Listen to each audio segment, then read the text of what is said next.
अब तो ये बताएंगे कि पाखंड मतलब कि सनातनी परिवार के लोग हैं कि राबड़ी देवी और लालू जी और तेजस्वी जी और इन लोग को आज 2024 और एक साल के बाद जो 2025 का चुनाव है आज इनको याद पड़ रहा है शिक्षा। कभी हमने इनको न देखा है न सुना है, कभी ये किसी विद्यालय में निरीक्षण के लिए नहीं गए। ये क्या बात करेंगे, ये बिल्कुल झूठ बोल रहे हैं और ये पाखंड फैला। नीतीश जी के अंदर आत्मा जगेगी कि नहीं जगेगी, अब क्या हो गया। अब एक समय तो देखे थे अंतरात्मा उनकी जगी थी जो उस समय हट के फिर उसमें आए थे इधर, लेकिन नीतीश जी उस चीज को अब फिर चले गए उसी में। अब उसी में चले गए तो जैसा कल्चर जैसा मतलब आरजेडी का रहा है वो तो रहेगा ना।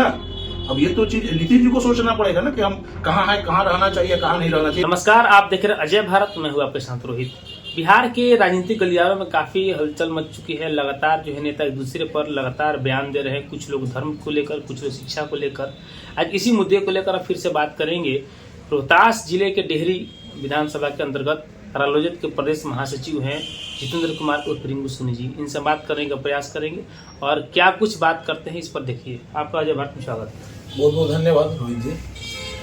बिहार के राजनीतिक गलियारों में लगातार जो नेताएं हैं वो शिक्षा को लेकर, धर्म को लेकर बात कर रहे हैं, तो इस पे आप क्या कहेंगे? धर्म और शिक्षा दोनों में क्या कुछ बदलाव है? देखिए, धर्म जो है, धर्म अपनी जगह पर है, शिक्षा अपनी जगह पर है। किसी संविधान में लोग बाबा साहेब भीमराव अम्बेडकर की बात करते हैं। किसी संविधान में किसी भी धर्म जाति पर आपको कहीं अधिकार नहीं है कि आप गलत बयानबाजी करिए, आप गलत टिप्पणी करिए। अगर गलत टिप्पणी करते हैं तो समझ लीजिए कि संविधान का भी विरोध है, आप विरोध कर रहे हैं।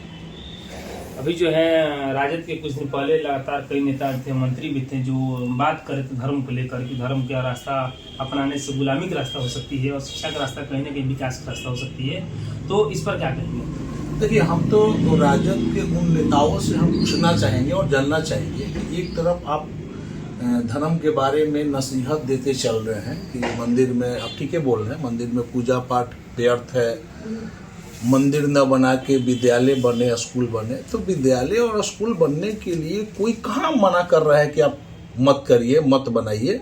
विकास के लिए तो कहीं कोई नहीं मना करता है, लेकिन आप कह रहे हैं कि मंदिर में जाना व्यर्थ है, पूजा पाठ व्यर्थ है, या मान लीजिए देवी देवताओं पर अभद्र टिप्पणी कर रहे हैं।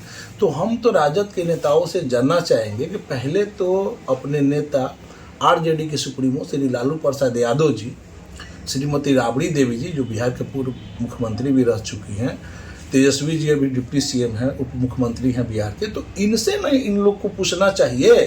अभी हाल के दिनों में आप देखे होंगे कि तिरुपति बालाजी जाके मुंडन करवाए, पूरे परिवार के साथ माथा टीके। राबड़ी देवी जी खुद छठ करती हैं, माँ विंध्यवासिनी के दरबार में इन लोग पूजा के लिए। और जो तेज प्रताप है, आप देखे होंगे, वो कभी वो वृंदावन मथुरा जाते हैं, राधा कृष्ण बन जाते हैं, शंकर भगवान बन जाते हैं। तो पहले तो उनको इनको समझाना ना चाहिए।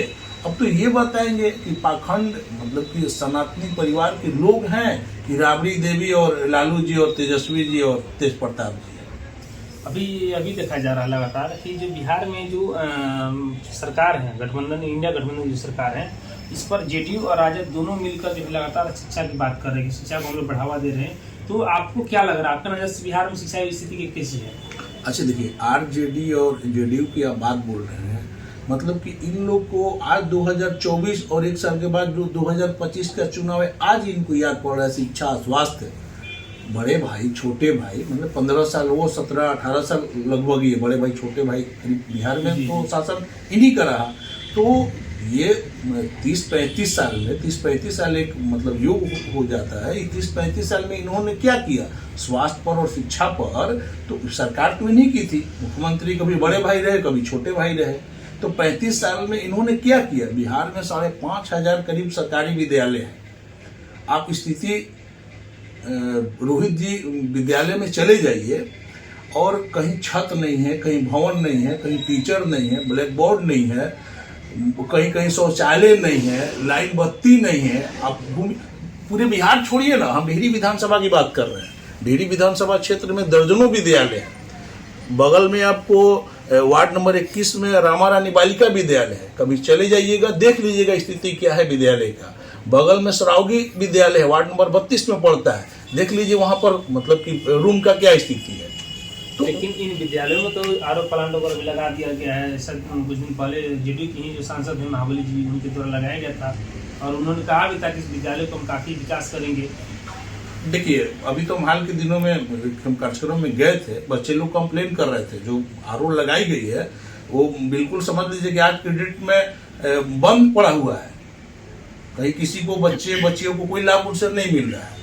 अब कैसा आरओ लगा है, अब तो जो लगाए हैं वो जानेंगे। लेकिन नेता मंत्रियों और खासकर विधायक का दावा है कि विकास की पूरा बहार हो रहा है पूरे देहरी विधानसभा पूरे बिहार में। जब से सरकार लालू और राजद के बनी है, ये लालू और नीतीश के जब से सरकार बनी है तब से पूरे बिहार में लगातार विकास की जो बिहार वो बढ़ते जा रही है। अरे भाई अब जो लोग ये बोल रहे हैं अब तो सामने है ना। आप अभी मैं तो बोला कि आप बिहार छोड़ दीजिए, डेहरी विधानसभा की बात करते हैं, दर्जनों विद्यालय है। राजद के विधायक जो हैं, हम अभी देख रहे थे 2 दिन पहले मीडिया के लोग, उनका तो कल्चर और पूरा डेहरी विधानसभा सहित बिहार की जनता, देश की जनता देखी ना तुम तड़ाक जो कल्चर रहा है और शुरू से विवाद के घेरे में रहे हैं आरजेडी के विधायक। लेकिन खुद को शिक्षित बताते हैं कि हम संविधान का पूरा ज्ञान लेके बैठे हैं। अच्छा। और लोगों को धर्म ग्रंथ की किताब नहीं देकर बल्कि उन्हें ये संविधान की किताब देना चाहिए। तो ऐसे में आपको बता दे कि जिस ये हमने देखा, किसी ने पूछा उनसे कि आप मंदिर जाते हैं कि नहीं जाते हैं, तो उन्होंने बोला कि मंदिर जाते हैं, शिक्षा के मंदिर जाते हैं। डेहरी विधानसभा में 1 दर्जन विद्यालय है, इनके द्वारा एक भी विकास का किसी विद्यालय में आप पता कर लीजिएगा एक भी योजना नहीं दी गई। योजना की बात छोड़ दीजिए, कभी हमने इनको न देखा है न सुना है, कभी ये किसी विद्यालय में निरीक्षण के लिए नहीं गए हैं। ये क्या बात करेंगे, ये बिल्कुल झूठ बोल रहे हैं और ये पाखंड फैला रहे हैं। 3.5 साल में एक भी इनके द्वारा विकास का कार्य नहीं हुआ है। अपना कार्य कल मतलब कि जो काम नहीं किए, जनता का दिमाग भटकाने के लिए, हटाने के लिए उलूल ये बयान दे रहे हैं मीडिया में। लेकिन बोलते हैं कि सावित्रीबाई फुले जो उनकी चर्चा करते हैं, उनकी बातों को जो है जन जन तक पहुँचाने का काम करते हैं। तो फिर ऐसे में तो आपकी सरकार होती है, तो फिर क्या शिक्षा के लोग ज़्यादा काम करेगा फिर धर्म को लेकर चलेगा? देखिए हमारे नेता आदरणीय उपेंद्र कुशवाहा जी शिक्षा के क्षेत्र में जब केंद्रीय राज्य मंत्री थे, मानव संसाधन विकास राज्य मंत्री, तो सड़क से लेकर सदन तक शिक्षा के लिए उन्होंने संघर्ष किया था।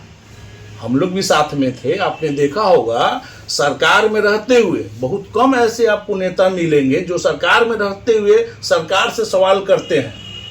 तो हमारे नेता आदरणीय उपेंद्र कुशवाहा जी सड़क से लेकर सदन तक अनेकों कार्यक्रम चला है शिक्षा के सुधार के लिए। उस समय माननीय नीतीश कुमार जी मुख्यमंत्री थे और हमारे नेता आदरणीय केंद्र में मोदी सरकार में मानव संसाधन केंद्रीय राज्य मंत्री थे। तो हमारा नेता का और हमारे नेता प्रोफेसर हैं रहे हैं, तो हमारे नेता चारों सदन के समझ लीजिए कि सदस्य रह चुके हैं। आप एक भी किसी तरह का उनके ऊपर, आदरणीय नेता के ऊपर भ्रष्टाचार का आरोप नहीं है। आप बाकी और दल जो आरजेडी और जेडीयू की बात करें, इनका कल्चर और इनके बारे में जान लीजिए। आप जानते होंगे किस नेचर के और किस कल्चर का क्या इतिहास भूगोल इनका रहा है। आज दूसरे को लोग ज्ञान बांटने चले हैं। जैसे वर्तमान समय में धर्म शिक्षा की बात हम कर ही हैं, थोड़ा सा आप अपराध को लेकर क्या कहेंगे? बिहार में जो अभी अपराध का जो ग्राफ बढ़ा है, इस पर क्या कुछ कहेंगे? अब नीतीश जी की अंतर आत्मा जगेगी कि नहीं जगेगी, अब क्या हो गया। अब एक समय तो देखे थे अंतर आत्मा उनकी जगी थी, जो उस समय हट के फिर उसमें आए थे इधर। लेकिन अब देखिए बिहार की जनता जो 2005 के पहले की स्थिति थी, वो खौफनाक मंजर। हम लोग डेहरी रोहतास जिला के रहने वाले हैं। एक दिन में यहाँ 4-5 अपहरण होते थे। इससे निजात दिलाने के लिए बिहार की जनता माननीय नीतीश कुमार जी को, मुख्यमंत्री जी को प्रथम कुर्सी देने का काम किया था पूरे बिहार में। लेकिन नीतीश जी उस चीज को फिर चले गए उसी में। अब उसी में चले गए तो जैसा कल्चर, जैसा मतलब आरजेडी का रहा है वो तो रहेगा ना। अब ये तो चीज नीतीश जी को सोचना पड़ेगा ना कि हम कहाँ है, कहाँ रहना चाहिए, कहाँ नहीं रहना चाहिए। लेकिन अभी ठीक बोल रहे हैं, उनके गलती से आज तो बिहार की जनता भुगत रही है, लेकिन ज्यादा दिन नहीं। अब तो चूंकि ऐसा संविधान में सिस्टम 1 साल तो करना पड़ेगा, लेकिन आने वाला जो 2024 खासकर 2025 की चुनाव होगी, उसमें जो है नीतीश कुमार जी को जनता जवाब दे देगी और उस खौफनाक मंजर से दूर करने वाले जो किसी समय नीतीश जी को कुर्सी दी गई थी, उनसे बिहार की जनता कुर्सी छीनने का काम करेगी। अभी आप देख रहे थे रालोजत के यूँ कहें तो उपेंद्र कुशवाहा जी का हनुमान भी कहे जाते हैं जितेंद्र कुमार उर्फ रिंकू सोनी जी। इन्होंने काफ़ी कुछ जो राजद थे उनको लेकर कहा। अब देखना यह हुआ कि इस खबर को चलने के बाद राजद की जो पार्टी है उनकी तरफ से क्या कुछ बदलाव होता है या क्या कुछ जवाब आता है। तो सुनना अजय भारत रोहतास से कैमरा पर्सन आदित्य राज के साथ रोहित सिंह की खास रिपोर्ट।